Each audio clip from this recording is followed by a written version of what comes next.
Lamar? A small voice called out over the phone. It sounded so timid and fragile that he almost didn't recognize her.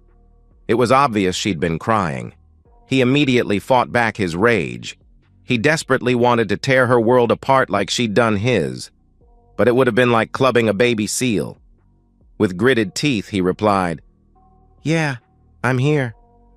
"I'm sorry," she answered. "I am too, Tess, but that doesn't change anything." "I know, but I just needed you to know." The awkward silence that followed was unnerving. Finally, a question was asked that opened Pandora's box. "Why?" she asked softly. "Why embarrass me like that? Do you hate me that much now?" Damn, I could ask you the same question, couldn't I? Why? Why in the hell would you throw away the past 5 years? Was he that incredible that it was worth destroying our marriage? There was no reply but her soft sobs. As for what I did, other than exposing you to your families, I didn't do anything. I didn't have anything to do with what was posted on the internet. He knew that wasn't exactly true. Still, plausible deniability was a wonderful thing. As for your family and his, he sneered, fighting back his anger. Without any proof, your family would deny your shit stinks, let alone you'd ever act like a cheating woman. Besides, both of you wanted to be famous. I just helped that along. Tessa Albright Hopkins was a tall, striking blonde who was a professional model and actress. Although she was well known locally and even regionally, she still had national, if not international, dreams. She'd done many Dallas-Worth area commercials and statewide ones as well. She'd performed in an off-Broadway production that toured across the South and even had landed several small speaking roles in movies that had been shot on location there in Texas. She was now on her way to being a star, albeit an international adult star. Her extended weekend in San Antonio last month while shooting a series of commercials had provided several videos that had ended up on 2 Russian adult sites. Her co-star was an ex-NFL jock-turned-actor named Brad. He'd played with the Dallas Cowboys for several years, albeit on special teams. Still, with his good looks, athletic body, and abundant arrogance, he was the perfect leading man. Besides being a player, both actually and figuratively, Brad had a strong taste for the added thrill of public intimacy. Lamar supposed he should feel lucky, since that little kink had allowed his wife's indiscretions to be revealed. But Lamar wasn't feeling all that lucky at the moment. He'd found out about the website 2 weeks previously. He'd suspected something had happened the last time Tessa had worked with Brad, about 10 months prior, but didn't have any proof to back up his fears. Now, he did. His heart broke when he first saw the evidence and watched the woman he adored give herself to another. Slowly, the excruciating pain began to morph into a wave of sickening anger. The mixture threatened to overwhelm him, but he was able to contain it, barely, enough to do the things he needed. Once he saw the videos, he'd hired a private investigator to verify their authenticity and gather any additional information. It had only taken them about a week to confirm everything, plus interview some of those who had been on site during the shoot. He'd then contacted a divorce lawyer. Lamar Hopkins wasn't proud of how he'd confronted his cheating wife, but he wasn't ashamed either. He'd taken the information the investigator had given him, along with multiple edited scenes from the videos, and burned them onto 3 DVDs. The first he'd put away for safekeeping. The second was sent to Brad's wife and her family. The last DVD he'd used for a surprise showing for Tessa's family during their weekend gathering. While the family watched in horror, he'd left out the back, although not before leaving his wedding ring, divorce papers, and a short note telling Tessa not to come home. A star was born, he thought before chastising himself for his gallows humor. "Lamar?" "What?" he replied angrily. "Can we talk?" "I thought we were. I mean about us?" "There is no us, Tessa," he replied. "Please, baby, don't say that." "Please, baby," he seethed. "You can't be so stupid to think that having intimacy with that guy wouldn't destroy our marriage." "It was a mistake. I wasn't thinking. I got so wrapped up in everything that I lost sight of us. I'm so very sorry, baby." "Me too. However, I'm not sure which mistake you're referring to," he replied, his pain and anger palpable even across the phone. "From what was on the videos, you had intimacy with him on the Riverwalk in several isolated spots. You also had intimacy with him at SeaWorld. The one with an orca in the distant background was a very nice touch, by the way." "Oh, and him pushing you against one of the walls of the Alamo at night will forever be burned into my memory. Remember the Alamo. I certainly will now." He could hear her begin to weep. "So which mistake are we talking about, actually?" He continued his attack. "Was it settling for the San Antonio trifecta of public intimacy? Was it missing out on doing it on the 50-yard line at the Alamodome, or maybe not having intimacy on one of the rides at Six Flags Fiesta Texas Amusement Park? Or maybe, just maybe, it was that mistake you denied having made with the same son of a blip last winter when you did that commercial over at the Gaylord in Dallas?" "No, I told you nothing happened that—" she started to reply. "Liar!" he barked out before regaining control. "I don't believe you, and I doubt I ever will again." Tessa's muffled cry was cut short as she disconnected. "That's what I thought," Lamar growled at his cell phone. He sat heavily in his recliner. He was exhausted, both mentally and emotionally. He could feel the blood pulsating in his ears, and he focused on the rhythm. He'd seen the signs. He'd known this was coming, but he hadn't been able to figure out a way to stop it. That was what was most frustrating.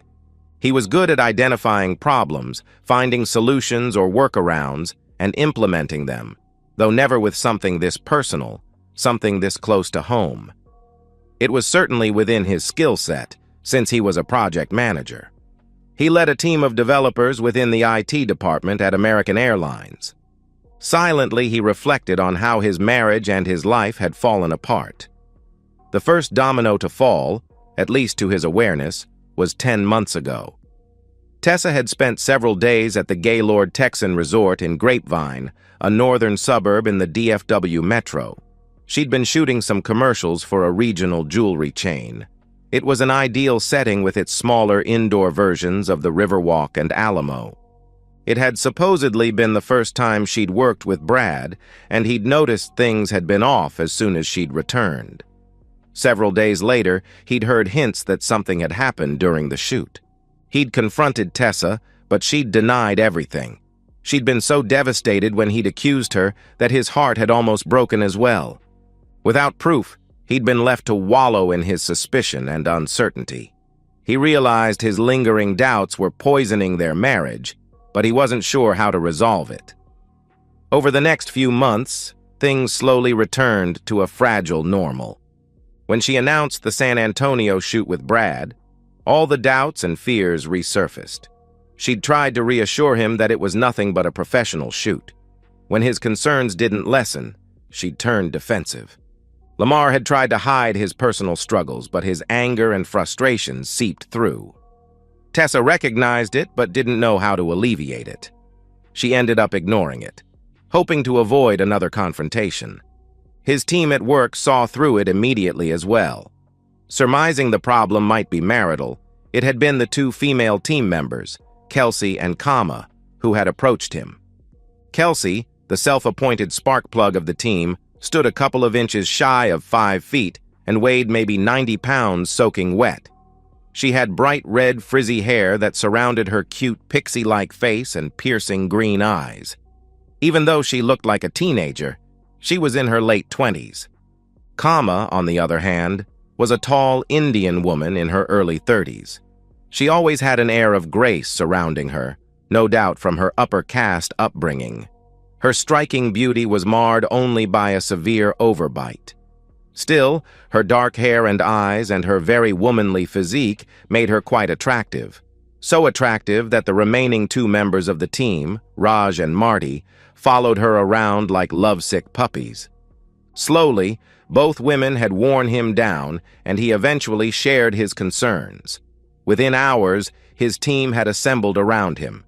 They were close as a team, working long hours and under impossible deadlines. As they stood surrounding him, Lamar had fought his gallows humor and the desire to say, "Oh, look, we're in the land of the little people," since everyone in his team, except for Kama, was height disadvantaged. Raj was a small, wiry Indian man in his early 20s. Even though everyone on Lamar's team was very intelligent, Raj was scary smart. Marty was also short, maybe a few inches above 5 feet, and had to weigh at least 200 pounds. With his round face, curly black hair, and wire-rimmed glasses, it was easy to see some resemblance to a hobbit. The fact he'd dressed up like Frodo Baggins a couple of years earlier for a Halloween party had sealed his nickname. Standing at a shade over 6 feet, Lamar towered over them. At that moment, however, he felt very, very small. Their reactions were fairly predictable. Kelsey thought he should go to San Antonio and confront Tessa. Kama suggested counseling. Raj offered to hack into her personal accounts, and Marty wanted to try and sell her to a Mexican whorehouse. Although they meant well, Lamar was hesitant to take relationship advice from them. Kama had the most relationship experience of the group by far, but she changed boyfriends as often as she changed outfits. Kelsey had an on-again, off-again boyfriend from the time Lamar had met her 3 years before. He'd lost count of how many times they'd broken up over that time. Lamar wasn't sure, but thought they were broken up at the time. Raj was a genuinely nice guy, but his computer brilliance had come at the price of his social skills, which were very lacking. Besides, he was so infatuated with Kama that whatever she suggested, he'd dutifully second. Marty was another thing altogether. Normally friendly and pleasant, he had a sinister side to him as well. Lamar believed he still lived in his parents' basement. He was also pretty sure whatever social graces Marty had were gleaned from social media. Lamar wasn't sure what to do. In the end, he decided against hiring an expensive investigator. The cost and exposure, if there was nothing happening, was too great a risk, even though Marty said he knew someone who could do it cheaply. Tessa had acted so hurt and angry the last time that Lamar felt he would seriously damage their marriage if he didn't give her the benefit of the doubt. With the situation unresolved, Lamar went back to the uneasy feeling his marriage was in trouble. His concerns after her trip were intensified by her reactions when she came home. It had been like their honeymoon, as Tessa had tried to kill him with intimacy that first week. When Lamar had questioned her about it, she had exploded. That next week was the polar opposite. Ice cold. It was at the end of the second week after Tessa's San Antonio trip that Kelsey and Marty approached him. Actually, Kelsey was dragging an obviously reluctant Marty. "Tell him, Frodo!" Kelsey demanded. Marty looked very uncomfortable as he shifted from one foot to the other. "Damn it, Marty! Tell him!" she spits. Lamar was half expecting her to stomp her foot as well. "Ah, well, damn it, Lamar. I'm sorry, but I sort of ran across this website and, well, it had some videos on it." Kelsey snorted and Marty glared at her. "You want to tell him?" he snapped. "Tell me what?" Lamar interjected. "All right," Marty huffed.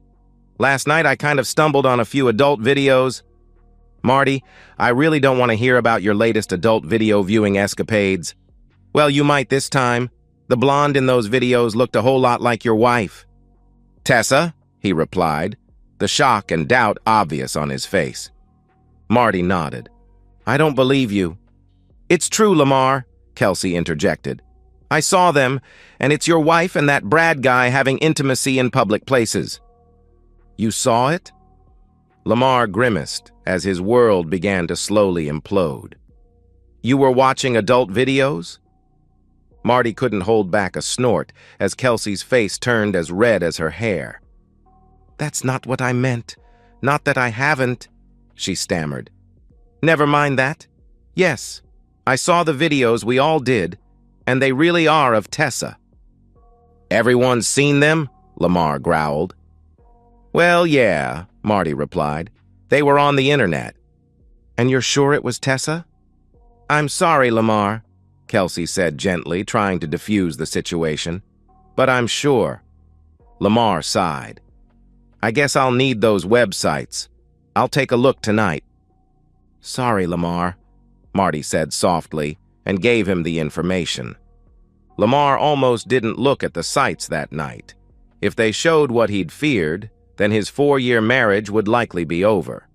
When they'd first started dating, Tessa had sworn she'd been through with the wild and sometimes decadent aspects of the modeling and acting worlds.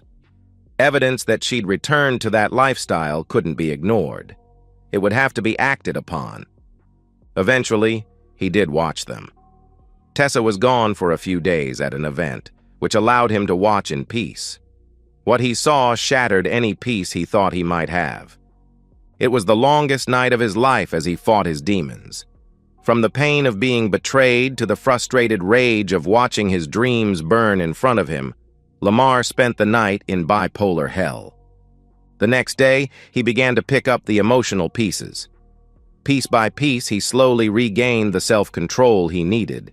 He began the process as he contacted an investigator to verify and find any other proof.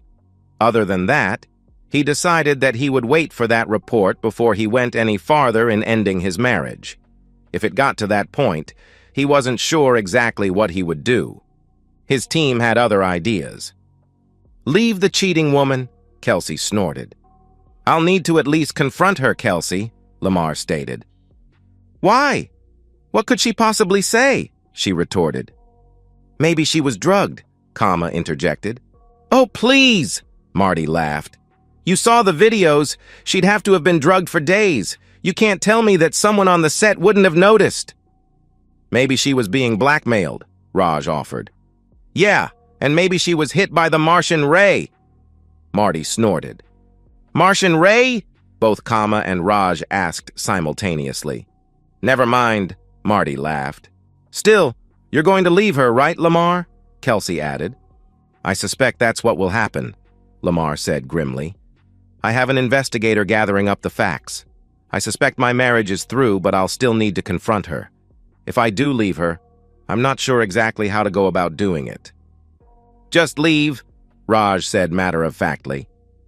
There must be, Marty added, smiling. I don't know. 50 ways to leave your lover? The entire group was filled with muffled chuckles or groans. Just slip out the back, Jack, Raj stated. Make a new plan, Stan, Marty quickly added. All right, Lamar snorted. You've made your point. Kelsey grinned sweetly, a sign she was about to say something definitely not sweet. Just throw her under the bus, Gus. I don't think, Lamar stated, failing to hide a small smile. That was part of the lyrics. Maybe not, Kelsey replied with an innocent smile that quickly turned into an evil grin. But it should have been. Just put her in the trunk, Monk, Marty added. Kama was slowly shaking her head, but couldn't help but join in. Just run for cover, lover. Burn her at the stake, Jake, Kelsey squealed with glee. Just sleep with her sister, mister, Marty sang. Dear God, no, Lamar barked out, looking like he'd swallowed something rotten. She has 2 sisters. Both are attractive, but no way. One is so stuck up she's definitely frigid, and the other is a Texas version of the church lady. Both are truly puckered. Not only is it a no, but a hell no. Then do her mother, brother, Raj said, smiling like he'd solved some difficult programming code. Ew! Both Kama and Kelsey squealed. Then do her dad, Chad, Marty almost shouted. Enough, Lamar said, fighting back a laugh. Before someone overhears us and we all get sent to HR to be lectured about political correctness. With a few giggles and chuckles, the group settled into an awkward silence. Thank you, Lamar said quietly. Your support right now means more than you know. However, I'll have to figure out what to do and how to do it. I'm the one who will have to live with the consequences. Tessa took a deep breath as she adjusted her dress, opened the car door of her BMW, and crawled behind the wheel. As she left her parents' Highland Park mansion, she checked her GPS. What would normally be a leisurely 20-minute North Dallas drive was now being estimated at just under an hour. Friday night rush hour had both I-35 and the George Bush Turnpike gridlocked. A quick glance at her watch reminded her how late she was. She was currently 30 minutes late, and now she'd arrived just when he was going to leave. "Damn it, this isn't happening," she thought to herself. "Not now. Please, not tonight." She checked her GPS again for the quickest route. Her destination was simple, her home in Plano, or at least what had been her home until a week ago. Now, everything was in chaos. She fought back a sob. For the 100th time, she replayed last Friday evening. That was when her world fell apart, and it started with that horrible video. Actually, she knew that wasn't true.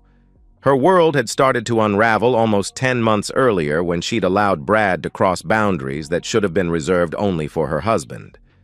She hadn't slept with Brad, but their make-out and groping session in the Gaylord's Riverwalk ended up being a precursor to what had actually happened in San Antonio. She felt her cheeks flush with both shame and a remembered desire. She'd like to have said she didn't know why it happened, but she knew all too well why she'd fallen. There were reasons surrounding her incredibly stupid choices, but they all sounded like excuses. The truth wasn't flattering, and made her sound like what she knew she was: selfish. Still, her husband's way of exposing her had been cruel. He'd displayed all her extramarital atrocities for everyone to see. When the DVD first started playing, it looked like one of the movies they'd all agreed to see. Thankfully, none of the children were there. They were being entertained in another room by their own movie. Tessa snorted, realizing her husband had made the DVD intro so he could slip away unnoticed before all hell broke loose. He'd taken the remote so it would take a small amount of time before someone could stop the show. She knew this because he'd left the remote on the pile with his wedding ring and the divorce papers. In his wake, he'd left chaos. Everyone there recognized her and Brad instantly. Within 30 seconds, enough sound bites had been displayed that there was no doubt what was being seen. It was she and Brad having intimacy in several public places. She was relieved that all that could be seen was her body, and of course, that she was having intimacy.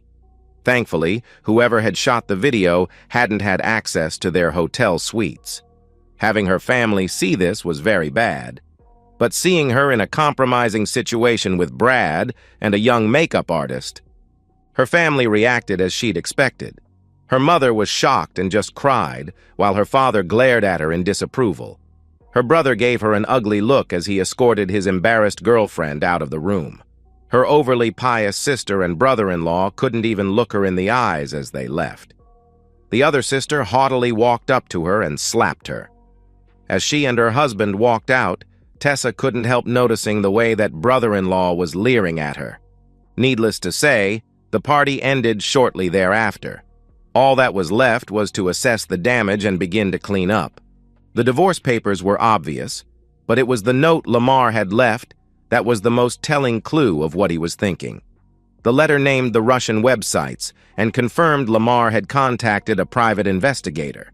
It also made plain that he was invoking the prenup that her father had insisted they have. The prenup was pretty standard fare, but did have an infidelity clause. The consequences of adultery were rather mild, only minor adjustments of the percentages each spouse received, but when invoked would clearly indicate infidelity as one of the causes for the divorce.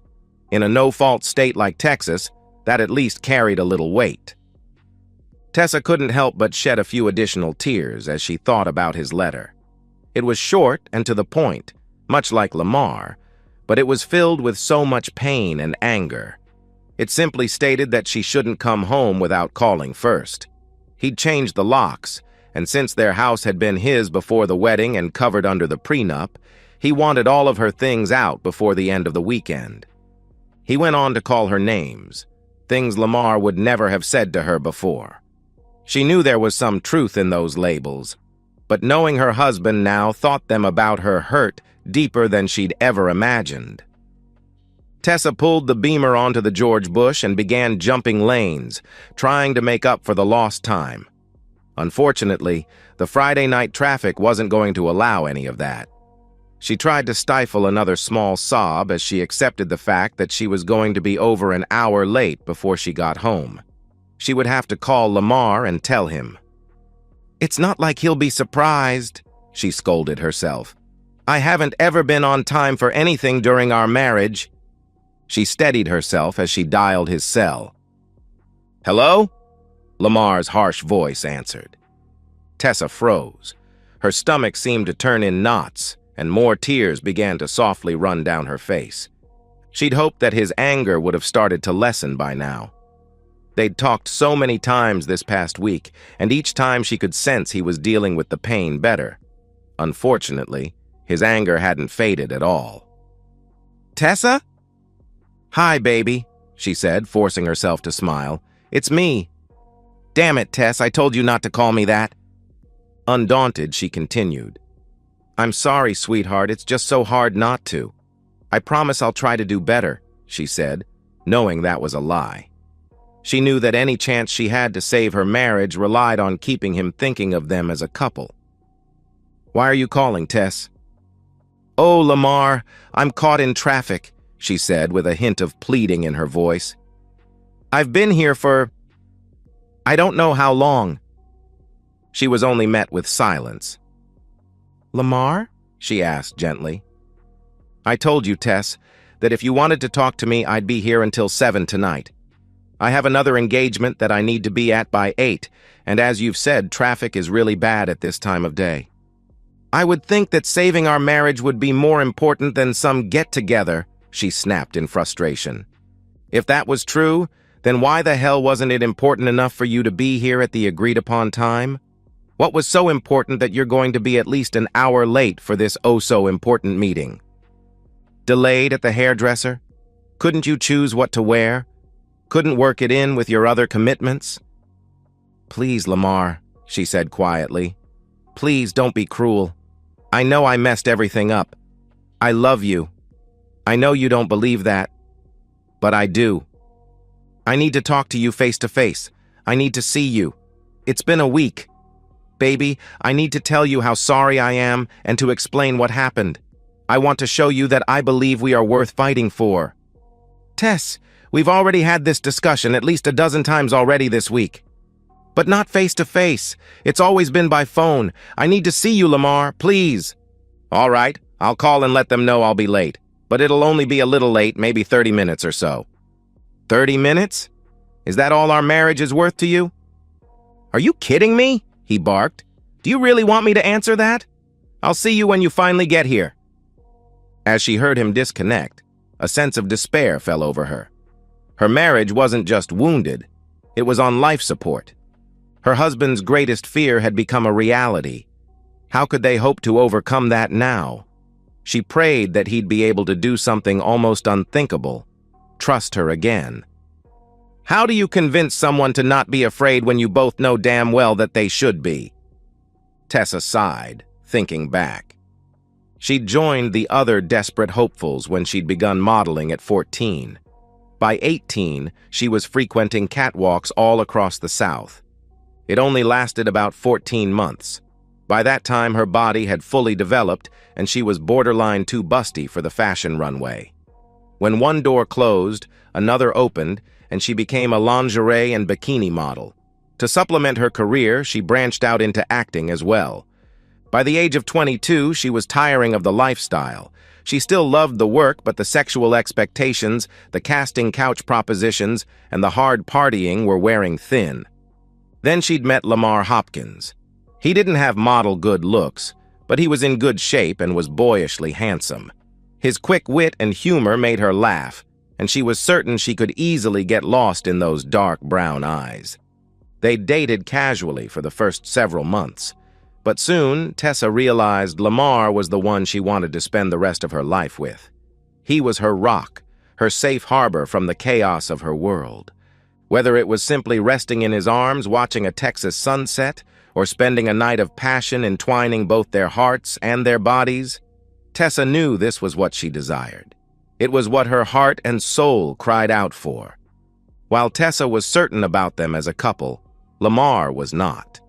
She knew he loved her, and his desire and lust for her were very evident. What concerned Lamar was her career. He had serious doubts and fears, not about her, but about the industry, and he had every right to. The world of fashion and acting played hell on even the strongest of marriages. It often blended intimacy, money, and power. The lines between reality and fantasy were frequently blurred, if not totally erased. From the nature of playing a part, to the expected nudity, to the physical combination of very attractive people, the sexual tension was extreme. Tessa couldn't remember the number of times she'd been propositioned, tempted, or even coerced by directors, agents, photographers, or producers. She'd even known of agents and agencies that encouraged those types of business connections. It was that fear that had caused Lamar to struggle with committing to their future together. It had taken her months to assure him that she was done with those extracurricular things that surrounded the actual modeling and acting. Now, after years of remaining faithful, navigating those pitfalls, she'd failed. She'd fallen. But it wasn't because of anything in her marriage. Their marriage had still been her foundation, a place on which to build her future. The passion between them had settled some after the first couple of years, but it still burned intensely. No, the reason she'd succumbed to temptation this time was simple: fear. Tessa was almost 29, far past her prime in the modeling world. In a little over a year, she'd need to decide if she wanted to continue modeling and become an over 30 or silver model. It was a decision she was avoiding, but the thought of leaving modeling was something she couldn't imagine.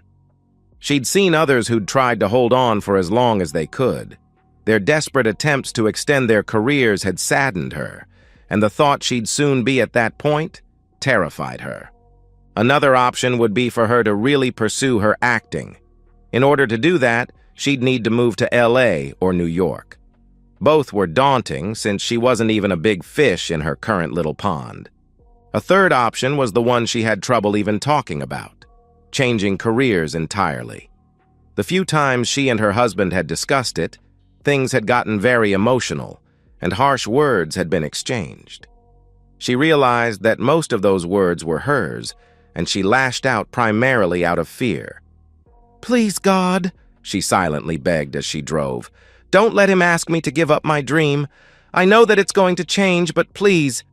She spent the rest of her drive racking her brain, trying to think of ways to save their marriage. When she finally pulled into the driveway, she was already emotionally exhausted. The anxiety and anticipation of her meeting had her adrenaline flowing, but she could feel an overwhelming weariness waiting in the background. Fixing her makeup, she stepped out of the car and strode up to the front door. His welcome was cool, at best. She stepped forward to hug him, but he stepped back and shook his head. "Lamar, I'm so sorry," she began. "I am too," he replied coldly. "Why don't we take this to the living room? Would you like something to drink?" "Something strong, please. I feel like I may need it." "Your usual gin and tonic?" he asked. "Yes, that would be fine. Thank you." She watched as he quickly fixed her drink and then led them to the living room. He was looking good, wearing a nice dress shirt, dress jeans, and cowboy boots. She hoped he recognized her attire that evening as well, since she'd tried to put on her best face. "You look good," she said softly. "So do you. But then you always do." "Thank you. You said you had a date tonight?" "No, I didn't say that. I'm meeting my team from work for German food and beer. We're meeting just up the road at the Bavarian Grill. I don't want to keep them waiting, so please say whatever it is you need to say." "How can you be so cold? It's like you don't care anymore." He snorted in obvious disgust. "I care," he said, the pain evident in his voice. "I wish the hell that I didn't, so this would be easier. When I found out, it almost killed me. It's lucky you weren't at home when I saw those videos. I cursed and yelled and cried. It was ugly. You tore out my heart by cheating on me. The simple fact is that I'm all cried out. Now I can look at what's left of our marriage and see it more clearly. I honestly don't see it surviving. I'd hope to grow old with you, but that's not going to happen now." "No," Tessa pleaded. "I'm so sorry, baby. I love you. Please don't give up on us. We can get through this." I don't see how. We could do counseling. I know it would help. Help? You've got to be joking. Help what? Help make you feel better? 'Cause it sure as hell won't make me trust you. Tessa, your career takes you away from home frequently. Usually it's days or a week or two at a time, but sometimes longer, much longer. When you were on the road with that play, you were gone, off and on, for months. I was able to survive those times because I believed you were faithful, even though I knew you were surrounded by temptations. You knew my greatest fear would be that you'd forget me, forget us, and you did. Baby, I know I failed you, but I promise you. Stop. You've already made those promises and weren't able to keep them. I realize you're sorry, and I even believe you may still love me, but it's not enough. There's no amount of apologies or counseling that will change the fact that I will have doubts believing you're staying faithful when you're gone. I can't live like that, Tess.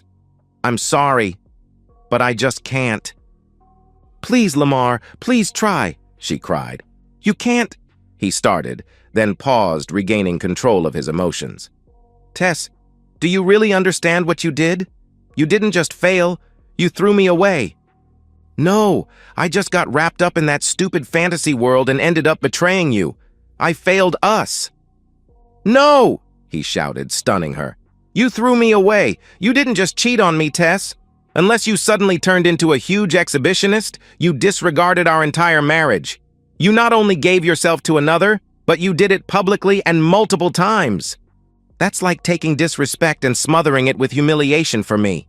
You didn't just forget about your loyal husband, you allowed another man to publicly humiliate him. Lamar, please, she pleaded. I didn't mean to do that to you. Look, Tess, you're beautiful. Hell, you're the most stunning woman I've ever met. I'm sure you'll have guys begging to marry you as soon as they hear you're free. Go find somebody who can deal with your career and the temptations it offers you. Someone who can deal with your inevitable slips, because that's just not me. I don't want someone else. I want you. You're the one I love. I know you doubt that, but I want the chance to make it up to you. How? He snorted. How could you even begin making something like this back up to me? I don't know, but I'll do anything. I know I betrayed you. If I could find a way to take it back, you know I would. I'm not so sure, Tessa. We both know you've been worried about coming to the end of this chapter of your career. I have no doubt it was a factor in what you did. It was. No one can understand how painful it is to be told you're too old, or you're not thin enough, or you're not pretty enough. You can't help but take it personally. There are so few careers out there where you're judged solely on your looks or image. Although everyone faces some of that, whether you can actually do the job or task is the main factor for most careers. While I'm sure that's true, you knew that before you ever started working in that meat market. You also weren't alone. Even before we were married, we were a team. I was your biggest cheerleader. You used to even call me your rock. But Tess, for the past year or so, you've refused to talk to me about it. I know it's scary and even overwhelming, but you've made sure that you're going through this without me. It feels like you've pitted our marriage against your career. Please, Lamar, she said with tears streaming down her face. Don't ask me to give up my dreams. I'm not, he snorted. I wouldn't ask you to do that. So I'm walking away from my dream of us, because without trust I'll eventually destroy any love we still have for one another. Please, Lamar, she whispered as she cried. A knock at the door interrupted them. Lamar looked over at her as she dried her eyes. I'll be right back, he said, getting up to go answer the door. When he opened it, he was taken aback. Hello, said the tiny redhead. I'm selling Girl Scout cookies. He snorted out a welcoming laugh. So where's your uniform? Ooh, that could be interesting, Kelsey said, grinning and waggling her eyebrows. Lamar slowly shook his head and groaned. Get in here before you embarrass both of us, he said, opening the door for her. She took a few steps into the house, but then froze. He turned and saw his future ex-wife glaring at his workmate. And what the hell is this? Tessa sneered, still wiping away her tears. "I thought you said it wasn't a date." "It's not. Kelsey is part of my team at work. You met her at the last Christmas party." He saw no recognition in Tessa's eyes. Shaking his head, he reintroduced them. "Tessa, this is Kelsey. She works with me. Kelsey, this is Tessa, and you already know who she is." "OMG," Kelsey squealed. "You're Tessa Albright. Can I have your autograph?" "Lamar, do you have a black marker?" the redhead said, looking over at him. He nodded cautiously, seeing a definite sparkle in her eyes. "Great! I'll go to the car and get my dildo so she can sign it." "What?" Tessa yelped. "Listen here, you tiny woman." "Shove it, Barbie cheating woman." "Enough!" Lamar barked, stunning both women. "Both of you, just stop! Kelsey, why are you here?" "I was sent to make sure you didn't back out tonight. I'm here to make sure you get some great German food and drink some great German beer." "All right," he sighed. "We're pretty much done here. We shouldn't keep the others waiting." "I doubt if they minded too much," Kelsey grinned. "Kama probably has Raj and Marty clogging, trying to impress her." The mental image brought a small smile to his face. Kelsey adjusted her purse to the other side. She glanced at Tessa before holding her hand out to Lamar. "Come on, honey," she cooed. "Let's go." Lamar rolled his eyes but still walked over to her. The little redhead wrapped her arm around his bicep. "Tess, we need to leave," Lamar said flatly. Seething but with tear-filled eyes, Tessa gathered her things and preceded the couple out the door. She stopped and turned to face her husband. "Don't give up on us, Lamar," she said softly. "We're not done yet." "You're wrong, Tess. We were done the first time you chose him over me. Our marriage is dead. All that's left is to bury it." Tessa stared at him as the tears now streamed down her cheeks. The sight of her pain almost caused him to falter and take her in his arms, but the small arm that curled around his bicep tightened. He gained strength from that small endearment. The blonde spun and quickly retreated to her Beamer. A few moments later, she was gone. The couple stood silently for a few moments before a gentle voice broke the spell. "I'm sorry," she whispered. "Me too. This wasn't what I wanted either. I'd hoped to spend the rest of my life with her." They walked over to her car in silence. "You know I could have just met y'all there," Lamar said wearily. "True," Kelsey giggled. "But where's the fun in that? Besides, when you called to let us know you'd be late, we knew one of us needed to come to rescue you." "And you lost the bet?" "Hell no," she snorted. "There wasn't any bet. I never gave them that chance." "Listen," he said as he looked back over at his car. "Maybe we should take both cars, just in case I need to leave early. I'm not sure I'll be the best company tonight." "Oh no," she smiled back up at him. "One car. That way if you drink too much, it'll be easier to get you back home. But we can take your car if you want. Just give me the keys when we get there." "Bossy little thing, aren't you?" he chuckled. "Yep," she said, grinning back at him. They walked back over to his car with Kelsey still attached to his arm. He opened her door for her and then walked around and got on the driver's side. Soon they were headed up to the German restaurant. "You know I'm sorry if I was out of line back there," Kelsey said softly. "Which time?" Lamar chuckled. "With Tessa," she laughed. "I mean, I really didn't mean to stir things up. Well, not too much." "Well, you weren't helping things." "Wasn't trying to," she snorted. "Look, Lamar, she treated you like shit, and then she bats her eyes and says she's sorry and acts like things are all better? Oh, hell no." Kelsey shifted uncomfortably in her seat. Finally, she turned to face him and softly touched his arm. "Lamar?" she said gently. "Yeah," he replied. "You must have figured it was Marty who had the guy watch your wife while she was in San Antonio, right?" He nodded. "Yeah, well, I was in on that too. I figured that as much as well." "You're not mad?" she asked. "No, but I do have a couple of questions." "It wasn't supposed to happen like that," she rushed.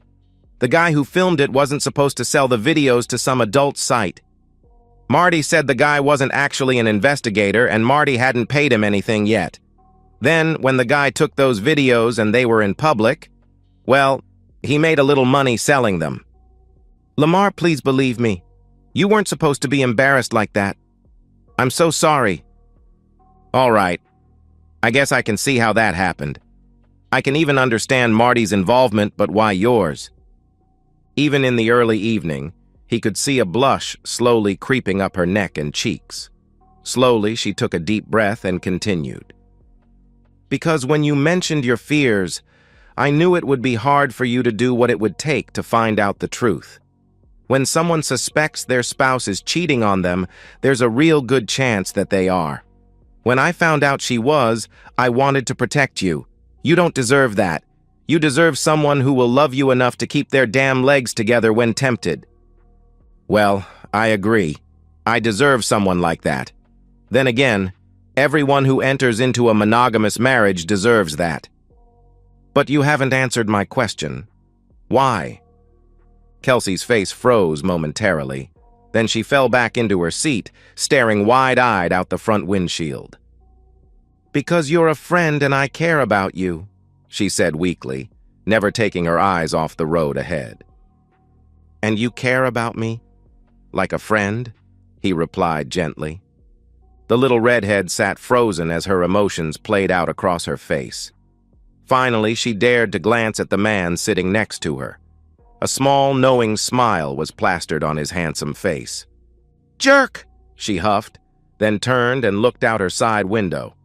Lamar could barely make out the glistening in her eye. I'm not stupid, you know, she almost whispered. I know I could never compete with her.